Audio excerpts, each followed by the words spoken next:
네, 안녕하세요. 심플 엔지니어링의 김성용입니다. 제가 요즘 애들 재우고 뭐 그러느라고 영상을 좀 올리지 못했습니다. 원래 일주일에 한 번씩 영상을 올리기로 마음을 먹었었는데 요즘 조금 그 시간을 잘 못 지키는 것 같아요. 그렇지만 제가 최선을 다하고 있다는 점 말씀드리고 싶고요. 오늘 제가 출장을 와가지고 지금 시간이 좀 남게 됐습니다. 그래가지고 오늘 급하게 그 PPT 그 파일도 만들고 해가지고 영상을 한번 올려보도록 하겠습니다. 오늘 내용은 그 대충 공부하는 TV님이 질문해주신 다이어프램에 대한 이야기입니다.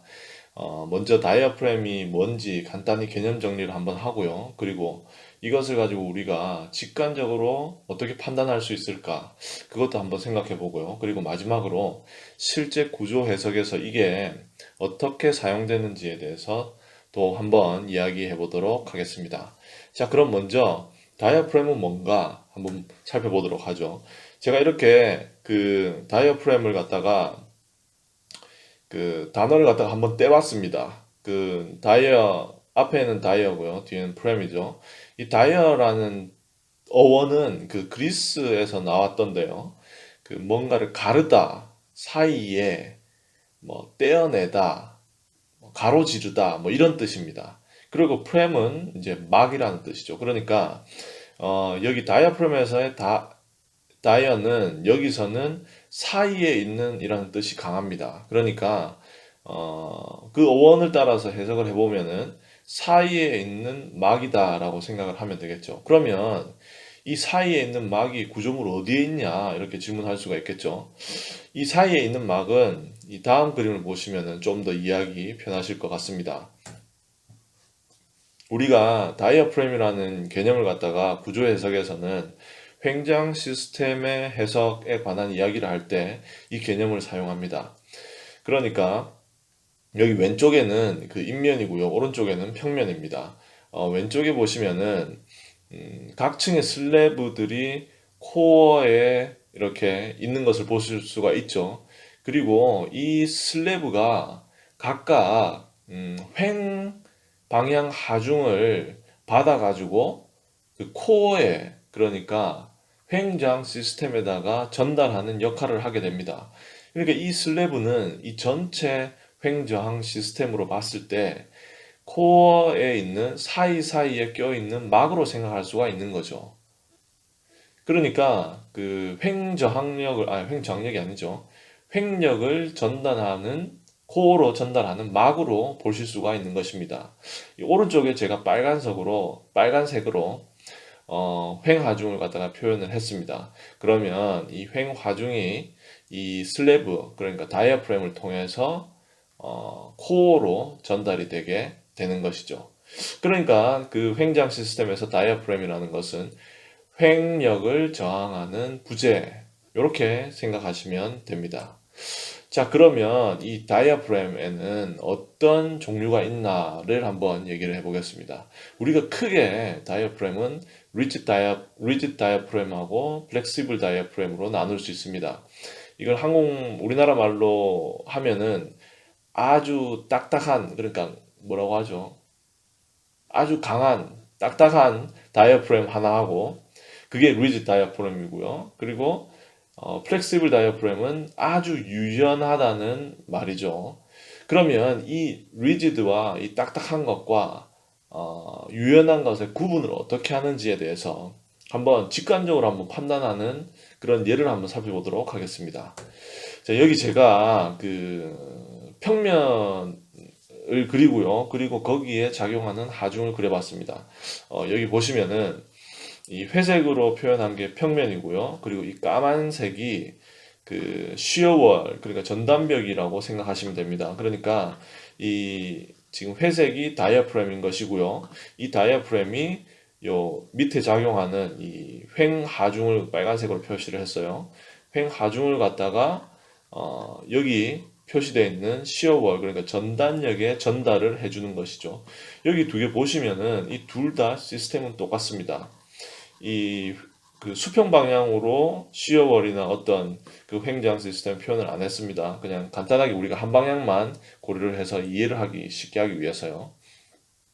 자, 그러면 이 지금 모든 뭐죠? 저기 그 형태와 그리고 또 그 시어월의 위치, 전단벽의 위치, 뭐 길이 이런 것도 다 똑같아요.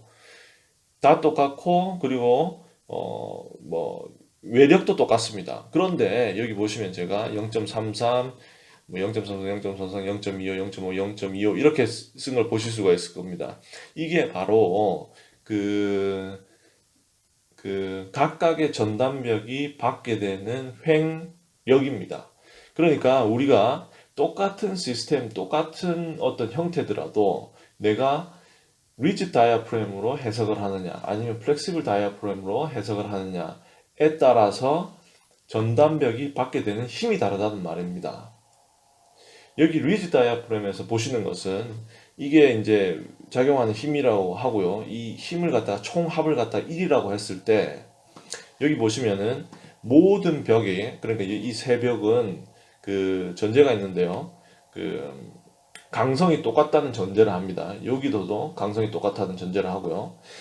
그런데 이때 이 강성이 똑같고 모든 것이 다 똑같고 외력이 총합이 1이라고 했을 때 각각의 전단벽은 3분의 1, 그러니까 총 외력의 3분의 1 값을 각각 나눠 가진다 라고 표현이 되는 것이죠. 그러니까 리지드 다이아프램으로 해석을 하면 이 힘이 1이라는 힘이 각각 똑같이 나눠진다는 것입니다. 여기 오른쪽에 보시면 이제 플렉시블 다이아프램이죠. 플렉시블 다이아프램에서는 이 힘이 어떻게 나느냐면 제일 왼쪽에 있는 애는 0.25, 25%, 그러니까 총 100이라고 100%라고 했을 때 25%, 가운데 있는 애는 50%, 제일 마지막에 있는 애는 25% 이렇게 그 전단력을 나누어 가지게 됩니다. 여기에서의 이 힘의 분포의 차이는 어디서 오게 되는 거냐면은 이 다이아프램의 그 강성에 있게 됩니다. 그러니까 리지드 다이아프램, 그러니까 아주 이게 완전 딱딱한 그 슬래브다. 그러면은 이 슬래브에 그 변형이 없다는 걸 의미합니다. 그러니까 얘가 만약에 끝점이 움직이려면은 이 슬래브가 어떤 변형이 생겨서 움직이는 것이 아니라 얘 지금 그 전단벽 이걸 지지하고 있는 전단벽이 움직여서 그 변이로 인해서 여기 건물 전체에 횡변이가 발생한다는 것이죠. 그러니까 그러니까 다이아프램의 그 다이아프램 총 그 면적 내에서의 자기 스스로 느끼게 되는 변위는 없다는 것입니다. 그러니까 모든 곳에서 변이가 똑같다는 거예요. 만약에 이 한 방향으로 작용을 하게 되면 모든 곳에서 변이가 똑같다면은 결국은 그 모든 전단벽은 똑같은 변이를 가지게 되겠죠. 얘도 뭐 델타 제일 왼쪽에 있는 애도 델타만한 변이를 가지게 되겠고 중간에 있는 애도 뭐 끝에 있는 애도 똑같은 델타만큼의 변이를 가지게 될 겁니다. 그러면 결국은 힘이 분포되는 결정적인 역할을 하는 것은 이걸 지지하고 있는 부재들의 강성입니다. 그런데 아까 우리가 여기에서 그 얘들 전단벽의 강성이 다 똑같다고 했죠. 그러니까 변이가 똑같고 그리고 또 이걸 지지하는 부재들의 강성이 똑같기 때문에 힘도 똑같이 나누어서 가지게 되는 것이죠. 그래서 얘가 3분의 1, 3분의 1, 3분의 1 이런 값이 나오고요. 여기 플렉시블 그러니까 유연한 다이아프램, 유연한 경막이라고 하나요? 유연한 경막에서는 이 슬래브가 너무 유연한 거예요. 그래가지고 이 힘이 그 슬래브의 영향을 받지 않고 이 외형에 따라서 그러니까 여기에 작용하는 힘의 반이 왼쪽으로 가고 여기서도 반이 이쪽으로 들어가는 겁니다. 그리고 요 필드에 작용하는 힘에서도 반이 요 가운데 있는 애로 가고 반이 이쪽으로 가는 것이죠. 그러니까 요 면적에 작용하는 힘의 반은 오른쪽, 반은 왼쪽. 요 면적에 작용하는 힘의 반은 오른쪽, 반은 왼쪽. 이렇게 들어가는 것이죠. 근데 이 플렉시블 다이아프램이라는 이 해석, 뭐라고 하죠? 이 다이아프램을 해석할 때 이렇게 유연한 막으로 가정하고 해석하는 경우는 뭐 거의 없을 겁니다. 자, 그러면 이런 질문을 할 수가 있죠. 제가 이거 방금 리지드 다이아프램하고 플렉시블 다이아프램에 대한 설명을 드렸습니다. 여기 가운데 있는 세미 리지드 다이어프램이란 말은 리지드하고 플렉시블하고 사이에 있는 애라고 생각하시면 될 겁니다. 그런데 먼저 제가 말씀드릴 수 있는 것은 구조 해석을 할 때 우리가 아까 그 플렉시블 다이어프램이라는 개념을 갖다 이해는 했지만 사실 이게 실제 건물에서 적용될 일은 거의 없습니다. 완전 뭐 이게 슬래브가 구멍이 많이 뚫려가지고 거의 뭐 보 같은 거동을 한다면 모를까. 일반적으로 우리가 슬래브는 거기 위에 사람이 있어야 되기 때문에 그 뭐 콘크리트나 뭐 어떤 이렇게 쭉 타설이 되죠. 그래서 이 강성이 아주 크게 됩니다. 그래서 일단은 유연한 다이어프램으로 해석할 일은 거의 없다. 그러면 이제 리지드 다이어프램하고 세미 리지드 다이어프램 남아있죠. 그럼 요 둘 중에 어떻게 해석을 할 것인가? 결론부터 말씀을 드리면 대부분의 경우는 요 리지드 다이어프램으로 해석을 하시면 됩니다. 그리고 이게 리지드 다이어프램이 이게 해석이 안 될 경우에는 세미 리지드 다이어프램으로 해석을 하시고요. 그런데 제가 여기에서 왜 리지드 다이어프램으로 해석을 하라고 말씀을 드리냐면은 사실 정확하게 얘기해서는 세미 리지드 다이어프램으로 해석하는 게 이론적으로는 맞습니다. 무슨 말이냐면 어떤 유효한 요소법 어떤 해석 프로그램을 사용할 때 그 해석 프로그램으로 슬래브의 강성을 계산을 할 수가 있죠. 그래서 슬래브의 강성도 계산하고 그 전단벽의 강성도 계산을 하고 그래서 그 강성의 그 크기에 따라서 그 횡력이 다르게 전달이 되게 되는데요. 정확하게 계산을 하려면 슬래브의 강성도 계산을 해야 되겠죠. 그래서 약간의 그런 뭐라고 하죠? 변위, 슬래브에 작용하게 되는 변위, 요것도 고려를 해주는 게 어떻게 보면 정확하다고 할 수가 있습니다. 그런데 그러면 왜 우리가 슬래브를 리지드 다이어프램으로 해석을 하느냐? 그거는 리지드 다이어프램을 해석을 하면은 시간이 많이 적게 걸리기 때문입니다. 그러니까 리지드 다이어프램으로 계산을 하면은 그 원래 세미 리지드 다이어프램으로 계산했을 때 그 강성도 매트릭스에다가 뭐 어떤 그 뭐죠? 방정식을 풀고 뭐 이렇게 하면 시간이 되게 많이 걸리거든요. 그 절점도 많지 않습니까? 그러니까 어마어마한 방정식이 생기거든요. 그걸 계산을 하려면 시간이 많이 걸리게 돼요. 그러니까 그걸 갖다 줄여주고 효과적으로 계산하기 위해서 우리가 아예 슬래브는 거기에 대한 강성은 계산하지 않는 것입니다. 그러니까 해석을 할 때. 그리고 가정하기는 이 슬래브 안에 있는 절점들은 모두 똑같은 변이를 가지게 된다라고 가정하는 것이죠. 그렇게 해서 우리가 리지드 다이어프램으로 가정을 하고 그렇게 계산을 하는 것입니다.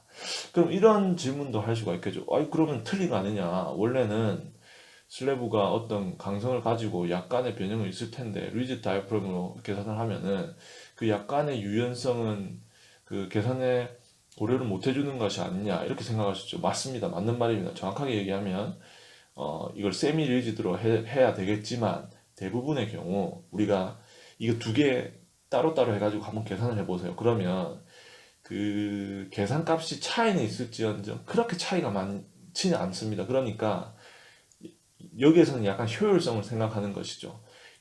시간을 많이 들여서 어떤 그 조그만 차이의 계산을 정확하게 해주는 것보다 시간을 적게 들여서 그냥 그 시간을 뭐라고 하죠? 세이브 한다는 개념인 것이죠. 그래서 해보니까 리지드 다이어프램이나 세미 리지드 다이어프램이나 보통의 경우 해석값이 비슷하더라. 그러니까 우리가 리지드 다이어프램을 하자. 그런데 만약에 슬래브에 구멍이 많거나 그러면 이제 세미 리지드 다이어프램으로 계산을 해야 되겠죠. 그 어떤 제가 어디 그 뭐죠? 그 책을 보니까 책이 아티클이라고 그 뭐라고 하죠? 연구 논문인가요? 뭐 이걸 보니까 사실 이게 리지드 다이어프램인지 세미 리지드 다이어프램인지 플렉시블 다이어프램인지 판단할 수 있는 근거가 있긴 합니다. 그것은 바로 강성의 상대비입니다. 그러니까 슬래브의 강성과 여기서 이제 횡장 시스템으로는 전단벽이죠. 전단벽의 강성이 있을 겁니다. 그러면 슬래브의 강성이 전단벽의 강성보다 훨씬 크면 이걸 리지드 다이어프램으로 생각할 수가 있고요. 슬래브의 강성이 그 전단벽의 강성보다 훨씬 작으면 그러니까 슬래브 강성 나누기 전단벽 강성이 거의 0으로 수렴한다면 이걸 플렉시블 다이어프램이라고 볼 수가 있는 것이죠. 그런데 어떤 사람이 이제 뭐 연구라기보다는 뭐 이렇게 테스트를 해봤나 봅니다. 그러니까 이제 이 사람이 벤자민인가 이런 사람인데 이 사람이 이제 테스트를 해보니까 대충 보니까 슬래브의 강성이 그 전단벽의 강성의 2배가 될 경우에는 우리가 이걸 리지드 다이프램으로 볼 수 있는 근거가 충분히 된다. 그래서 그렇게 계산을 해도 문제가 없다. 이런 이제 결론에 도달하게 됐다고 합니다. 자, 그러면 오늘 제가 그 다이어프램에 대한 이야기를 했습니다. 그 다이어프램이 뭔지, 어떨 때 우리가 이 개념을 사용하는지, 그리고 이것으로 인해서 그 횡력이 어떻게 분포가 되는지에 대해서 말씀을 드렸고요. 그리고 리지드 다이어프램, 세미 리지드 다이어프램, 플렉시블 다이어프램에 대한 그런 좀 전체적인 느낌, 직관적인 개념을 말씀을 드렸습니다. 그리고 거기에 따른 어, 그 횡력의 분포가 어떻게 되는지에 대해서도 말씀을 드렸고요. 여기 마지막으로 제가 연습 문제 하나를 드려보려고 합니다. 여기에서 이 문제는 일단 그 평면이 있고요.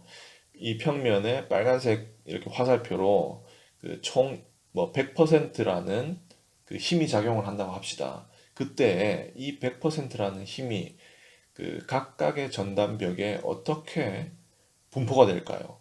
제일 왼쪽에 있는 것은 K, 그러니까 강성이 K이고요.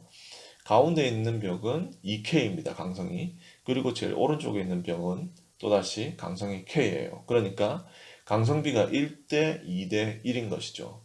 이때 우리가 이 슬래브를 리지드 다이어프램, 그러니까 리지드 다이어프램으로 봤을 때 이때의 그 전단력의 분포는 어떻게 되는가? 이게 오늘의 숙제는 아니고 그냥 복습 겸 문제풀이 뭐 이런 겁니다. 그러면 제가 다음 시간에 요거에 대한 답을 말씀을 드리고 왜 그런 답이 나왔는지에 대해서도 말씀을 드리도록 하겠습니다. 뭐 오늘 이 설명 들으셨으면 대부분 다 맞추실 수 있을 거라고 생각이 듭니다. 자, 오늘도 제 영상 시청해 주셔서 감사하고요. 그리고 저도 열심히 꾸준하게 영상을 놓치지 않고 올릴 수 있도록 노력을 하겠습니다. 시청해 주셔서 감사합니다.